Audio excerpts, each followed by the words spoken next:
Good afternoon, I'm Will Michael, and thank you for choosing Across the Fence. It is the first Thursday of the month and time to continue our decades-long tradition of sharing recipes with you. The days are getting shorter and a little bit colder, and that means fall, of course, is in the air. Fall is a seasonal favorite for some. It means foliage, football, and yes, food. Chef Marco loves all aspects of fall. He's put together a healthy game day snack, and he's been in the orchard to get apples for a couple of his favorite fall recipes. Here's Chef Marco. Enjoy. Thank you, Will. Hi, I'm Marco Ayala, and I'm here to share another recipe with all of you. And yes, fall is my favorite season of the year. The leaves start turning, which is such a beautiful thing to see here in Vermont. But the other reason that I like fall is the food. The food is great because we have all these harvest veggies still coming in, all these things that are right now fresh and ready to eat. And thinking about that, well, also another thing that happens in the fall is football. All the sporting events start happening, and there's one thing that I really like about sports: getting together with friends and sharing some food, some appetizers, some snacks.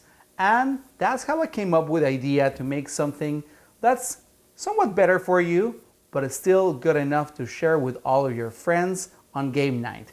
And that's how I decided to make this air fryer buffalo cauliflower. And I know that I'm saying air fryer, which implies that this is low fat, but you will never know it. So let me tell you how to put this together. First, you're gonna take one large head cauliflower, and you're gonna start removing all the florets. And as you remove all the pieces of the cauliflower, cut the florets into 1.5 inch pieces. Then, to a bowl, you're gonna add 4 tablespoons melted butter and 1/2 cup to 3/4 cup cayenne pepper sauce, commonly known as buffalo sauce. And mix these ingredients well. The one thing that is important to remember also is that it's really going to depend on how spicy you like your food, the kind of sauce that you're gonna use. Because buffalo sauce comes in mild, medium, or hot, and the amount of sauce that you're gonna use is really going to depend on the amount of cauliflower that you have to coat. Then, to the bowl, you're gonna add the cauliflower, and you're gonna mix it well until all the pieces are well coated with the buffalo sauce. In a separate dish, you're gonna add 1.5 cups breadcrumbs and 2 teaspoons no salt seasoning. And as you can see here, I use panko breadcrumbs instead of just plain breadcrumbs because I like them a little better. However, if you don't have panko at home, you can use breadcrumbs and it's going to come out just as good. Then, to the breadcrumbs, you're gonna add half of the cauliflower, and you're gonna toss it well to coat it with the breading. Once the cauliflower is well coated, you're gonna transfer it to your air fryer. And you're gonna set it to 350 degrees and cook it for about 12 to 15 minutes until the cauliflower is golden brown and cooked thoroughly, but not mushy. And that is it. It is really that easy. The only thing you have to do is cook the rest of the cauliflower with the breadcrumbs. And I like to serve it with ranch dressing. You could also use blue cheese. So it's really going to depend on how you like to serve it. And I think that is something that your family and friends are really going to enjoy. So I hope you give it a try. So now that we have our appetizer covered, let's talk about apples, because as all of you know, because I've mentioned this many times, I love Vermont apples. And I think that we're lucky that here in Vermont, we have great apples and we have a lot of apple producers. In fact, recently on Across the Fence, we had Terry Bradshaw. He was showing us how to pick an apple so we don't disturb the tree. So I recommend that you check on our Facebook page or our YouTube page for that show because it's really interesting and I think it's worth watching before you go apple picking this season. So I already picked some apples, so I decided that I wanted to cook with them. And I made easy skillet pork chops with apples. And boy, does this smell good. And I think that you are going to love it because it uses a lot of ingredients that are in season. It really packs a punch with the apple because it takes not only apple slices, but also apple cider, which is another thing that I really love. So let me tell you how to put it together. First, you're gonna take 2 large pork chops, about 1 inch thick, and 8 to 10 ounces each. And with a knife or a fork, you're gonna prick it all over. Then you're gonna flip it and repeat the pricking on the other side. Then, to a large Ziploc bag, you're gonna add 2 cups apple cider and half a cup water and 1/4 cup kosher salt. Then you're gonna add the pork chops and seal the bag. And you're gonna place the bag in the fridge for 30 minutes or overnight. I've never heard before of making a brine with apple cider, but it makes perfect sense because the acidity in the apple cider actually tenderizes the meat and helps infuse the meat with all those flavors and the sugar in the apple cider. When ready to cook the pork chops, remove them from the brine, set the pork chops aside, and throw away the brine. Then you're gonna take 1 apple and you're gonna core it and cut the slices into 1/4 inch thick slices. Then you're gonna take a yellow onion and cut it into 1/2 inch wedges. Then you're gonna place a skillet on medium-high heat. Spray it with non-stick cooking spray. And once it starts smoking, you're gonna add your pork chops. Make sure to cook your pork chops well, about 4 to 5 minutes on each side. Once your pork chops are cooked, you're gonna remove them from the pan and set them aside. Then to the skillet, you're gonna add 1 teaspoon canola oil.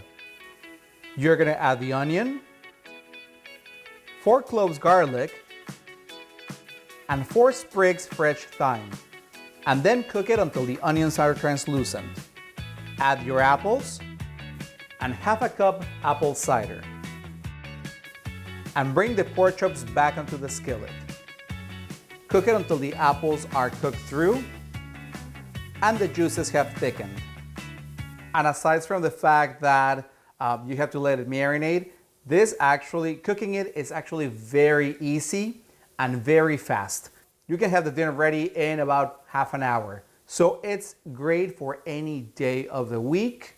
And as I said, and I know I say this a lot, that these are, so fragrant and they're so good, but no, seriously, these are some of the best pork chops I've ever tried. This is the kind of meal that you will probably pay $40 at a restaurant, and you can make it for a fraction of that cost at home. And since we're talking apples, well, let's now make a dessert featuring all those great apples that are in season. So that's how I decided to make an apple crumble. Let's talk about sort of like that basic recipe that is going to please everyone and that you can put together in a pinch if you needed to. So let me tell you how to put it together. First, you're gonna take 2 pounds tart apples, about 4 to 5 such as Granny Smith or Honeycrisp. You're gonna peel them, core them, and slice them into 1/4 inch thick slices. Then, in a separate bowl, you're gonna add 2 tablespoons cornstarch and 1/4 cup sugar, 1 teaspoon ground cinnamon. Then you're gonna take 1 tablespoon freshly squeezed lemon juice and pour it over the apples. And you're gonna mix them well until all of the apples are coated. For the topping, in a separate bowl, you're gonna add 1 cup all-purpose flour, half a cup brown sugar, half a cup chopped walnuts, 1 teaspoon baking powder, 1/4 teaspoon kosher salt, and 1 stick unsalted butter that you have chopped into small pieces.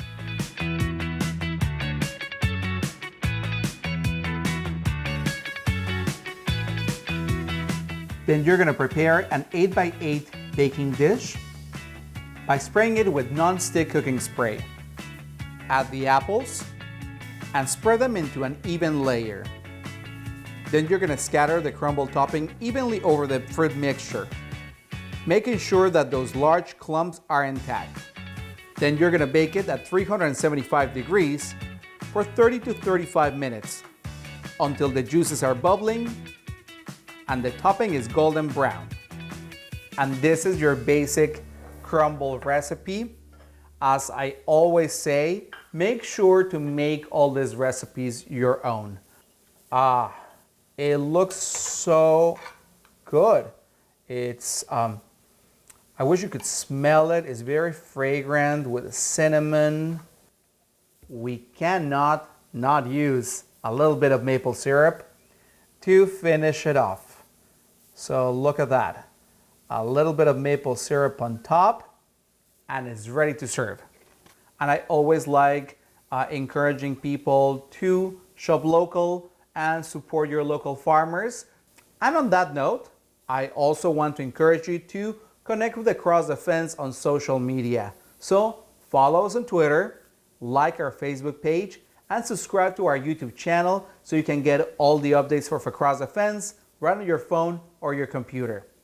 And, well, I don't know what to try, so I think I'm just gonna go the easy route and try some of this cauliflower that looks so good. So enjoy your food, get out there, pick some apples, make some pies, crumbles, or pork chops, or your favorite recipe this season. Happy cooking. It's always a treat to have Marco share his recipes with us. He'll be back next month. And in the meantime, you can find this month's recipes along with all of our recipe archives on the Across the Fence website. That's our program for today. We know you have choices, so thanks for choosing us. I'm Will Michael, inviting you to join us back here each weekday afternoon for another visit Across the Fence.